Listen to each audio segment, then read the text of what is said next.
Maximum করতে হবে। যেহেতু লক্ষ্য, এই জন্য এই ফাংশনটাকে বলা হবে এক্স ওয়াই এর অবজেক্টিভ ফাংশন। যেমন এই ফাংশনটাকে বলা হবে অবজেক্টিভ ফাংশন, এটা আমাদের অবজেক্ট। অ্যান্ড দেখো এক্স ওয়াই এই যে আমরা ধরেছি ভ্যারিয়েবল, এইগুলোকে বলা হবে ডিসিশন ভ্যারিয়েবল। কেমন? এদের নাম হচ্ছে ডিসিশন ভ্যারিয়েবল। এই যে এক্স এর সামনে একটা কোএফিসিয়েন্ট আছে এখানে, আর ওয়াই এর সামনে এগুলো আছে, এইগুলোকে বলা হয় কস্ট। ঠিক আছে, এগুলো যেগুলো এই কোএফিসিয়েন্ট গুলো বলা হবে কস্ট কোএফিসিয়েন্ট। ঠিক আছে, যেটা জেড এর সঙ্গে থাকে। আর এই যে দুটো ইনইকুয়ালিটি দেখছি আমরা, অসমীকরণ, সমান নয় অসমীকরণ, এদেরকে বলা হবে কি বাধা বা কনস্ট্রেন্টস। ঠিক আছে, বাংলাতে বাধা বলা হয়, এদের কনস্ট্রেন্টস বলা হয়।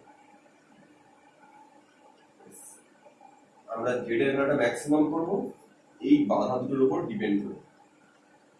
এছাড়াও এখানে আর দুটো বাধা আছে যেটা বলা হয় না, সেটা হচ্ছে কিরকম, সেটা হচ্ছে দেখো এখানে এক্স আর ওয়াই দিয়েছি, এখানে আমরা ধরে নিয়েছি এক্স কেজি ভেন্ডি কিনতে হবে আর পটল কিনতে হবে ওয়াই কেজি। কিন্তু এগুলো কখনোই নেগেটিভ হতে পারে না। ঠিক আছে, ওই জন্য এক্স সবসময় গ্রেটার দ্যান ইকুয়াল টু 0 হবে, আর ওয়াই ও সবসময় গ্রেটার দ্যান ইকুয়াল টু 0 হবে। হয় পজিটিভ হবে এর ভ্যালু, এক্স এর ভ্যালু, অথবা 0 হবে, আর ওয়াই এর ভ্যালু সেম, ওয়াই পজিটিভ হবে অথবা 0 হবে, কিন্তু কখনোই নেগেটিভ হবে না, নেগেটিভ কখনোই হবে না। এই যে দুটো কন্ডিশন, এই দুটোকে বলা হবে ফিজিবিলিটি কন্ডিশন। ঠিক আছে,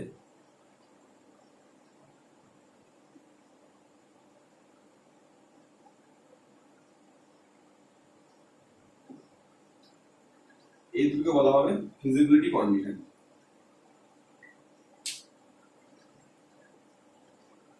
ডিসিশন ভ্যারিয়েবল গুলো আমাদের লিনিয়ার প্রোগ্রামিং প্রবলেমের ক্ষেত্রে এই ফিজিবিলিটি কন্ডিশন গুলো অবশ্যই স্যাটিসফাই করবে। ঠিক আছে, এটা অবশ্যই হবে আমাদের ক্ষেত্রে, কিন্তু সবসময় এটা হয় না, তখন দেখা যাবে যেটা হায়ার ক্লাসের স্টার্ট ব্যাপার, কিন্তু আমাদের ক্ষেত্রে এই দুটো অবশ্যই সবসময় হোল্ড করবে।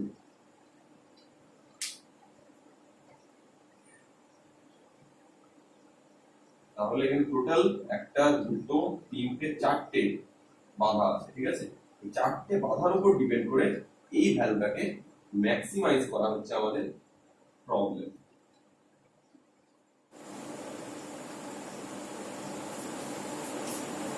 দেখো এই যে চারটে ইকুয়েশন আমরা দেখলাম, সরি ইকুয়েশন অসমীকরণ, সেগুলো কি অ্যাকচুয়ালি, এগুলো 2 ডাইমেনশনাল, এক্স এবং ওয়াই আছে। ঠিক আছে, এগুলো বলা হয় 2D ইকুয়েশন। ঠিক আছে, ওই জন্য কি করব, এইগুলোকে এই আমাদের এক্স ওয়াই প্লেনে প্লট করা যায়। এদেরকে কিভাবে প্লট করা যায় সেটা দেখব।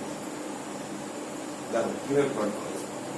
প্রথমে এই যেগুলো অসমীকরণ আছে এটার ক্ষেত্রে আমি বলি, 2 নাম্বারটা ছোট কোএফিসিয়েন্ট, এটা বলছি,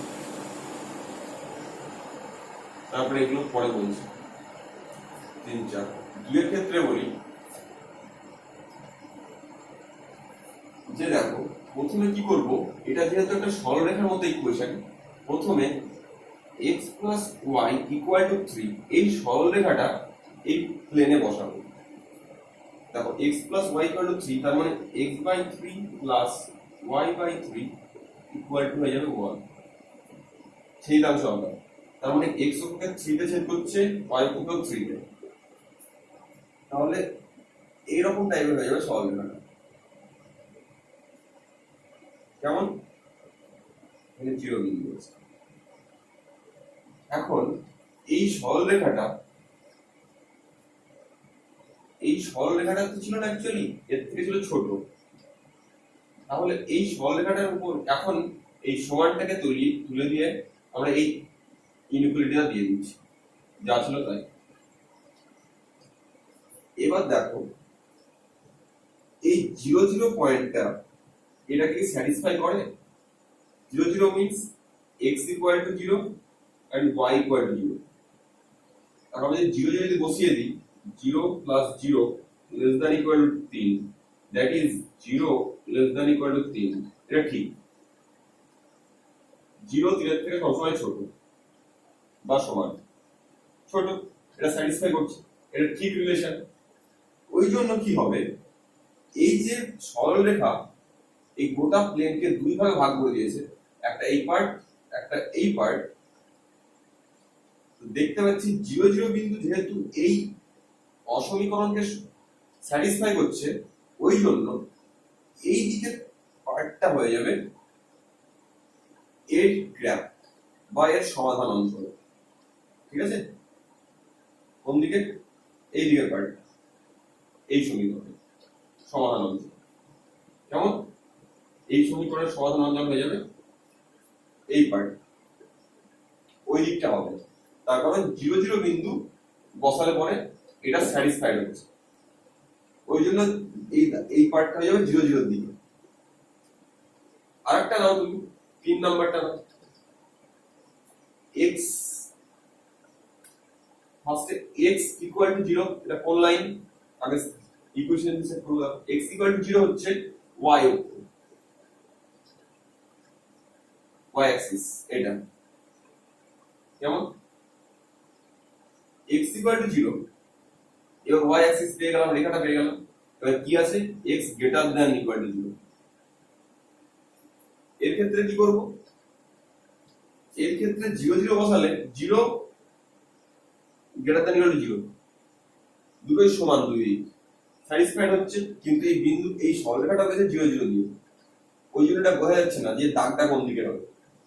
কি করব? এই দিকের কোন একটা পয়েন্ট নাও। এই দিকের কোন একটা পয়েন্ট বলতে x অক্ষের পজিটিভ দিকে। ধরো এটা x অক্ষের পজিটিভ দিকে কি আছে? 1 0 পয়েন্ট আছে এখানে, 1 0, এই পয়েন্টটা বসাও। তার মানে x এর ভ্যালু 1 বসাও। দেখো x এর ভ্যালু শুধু 1 যদি বসাই, তাহলে 1 গ্রেটার দ্যান ইকুয়াল টু 0। এটা ঠিক না ভুল? দেখতে পাচ্ছেন এটা ঠিক। 0 থেকে 1 সবসময় বড়। ওই জন্য এই y অ্যাক্সিস থেকে এই পার্টটা হয়ে যাবে কার সমাধান অঞ্চল? এই পার্টটা হয়ে যাবে 3 নম্বরের সমাধান। কেমন? এই পার্ট y অ্যাক্সিস থেকে এই পার্টটা। তাহলে এই দুটো ইকুয়েশনের কমন রিজিয়ন কতটুকু হলো? Common part